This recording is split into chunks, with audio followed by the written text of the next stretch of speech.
Welcome to another episode. In today's episode, we are seeing Flatland.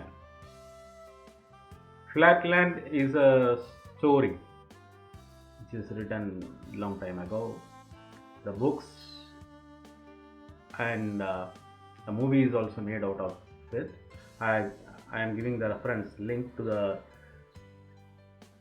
trailer or a preview of the movie in YouTube, and also the book cover. I am giving the reference, but it is available free of cost elsewhere also in the net PDF form. You can read the story. You will see the story in brief, not completely, and what it means we will discuss in the end. So there was this flat land, and in the flat land there were only two dimensions. We live in three dimensions: length, breadth, and width, or the depth is there. X, Y, Z axis in mathematics, what you call X, Y, Z axis. But in the flat land there were only two axes, X and Y. There was no Z, there was no depth. So people lived in flat houses. They were flat, they ate flat meals, everything was flat. And there lived a mathematics professor, A Square. A Square was very good in college. He got a promotion recently, and so he gave a party in his house.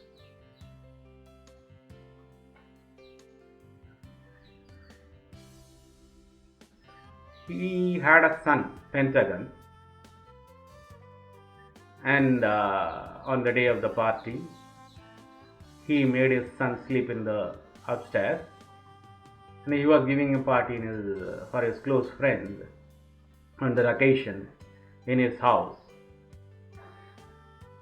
The people were all gathered, they were making merry, eating good food cooked by A Square's wife. And his son Pentagon, who was in the attic or upstairs, could not sleep properly. Then after some time he fell asleep, but he had a dream, a beautiful dream. He had a dream that everything had a depth, and it completely revolutionized his mind. He has never seen a third dimension, but in his dream he saw the third dimension. Everything in his surroundings, the house, the people, they had depth. So he went berserk, and he wanted to convey this feeling, this discovery of the third dimension to everyone. He jumped out of the bed. He came downstairs where his father and others were having a good meal, and they were surprised to see this kid out of the bed coming in his pajamas, and he started shouting at them in joy, in exclamation, in wonder. He told them, he explained them that there is the three dimensions, not just two dimensions, and he has discovered this in his dream. And they were shocked. They had never heard of a third dimension, never in their life, never in their forefathers' time. Everybody lived in two dimensions. There is no third dimension. This boy is coming down and telling that there is third dimension. They were all shocked. They thought this boy has gone mad. The party was in shambles. Everybody was shocked, and everybody started leaving. And A Square took his son to bed again after sending off his guests. Then he tried to explain to his son that there is no third dimension in the world. It had only two dimensions. There is no three dimensions. There is no depth. There is nothing to name something called depth. There is nothing. There are only two dimensions.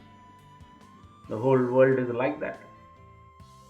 But However, he tried to explain, convince his son. His son was not convinced, but because he has seen it, actually seen it, so he was not convinced. His son began to talk about this. And in the morning when he went out, he talked to everyone about third dimensions. People thought this guy has gone mad, this small boy has gone mad. So for the benefit of the society and benefit of him, they locked him up in a room. So we will stop here. Actually, the story does not end here. It is continues further, and you can read it in the book and or see the movie. It is good to watch the movie also. You can see how people move, how they behave. It is explained elaborately how the two-dimensional world works and how this guy visits the third-dimensional world. All that is explained. The story continues, you can read it, but for our purpose we will limit here. And what this story means, we live in a three-dimensional world, but there are many dimensions to our world, our people, but we limit ourselves to very few things. We refuse to accept what we cannot grasp, what we cannot make it into an image. We think it is not there or it is something wrong, false. But the universe is mysterious.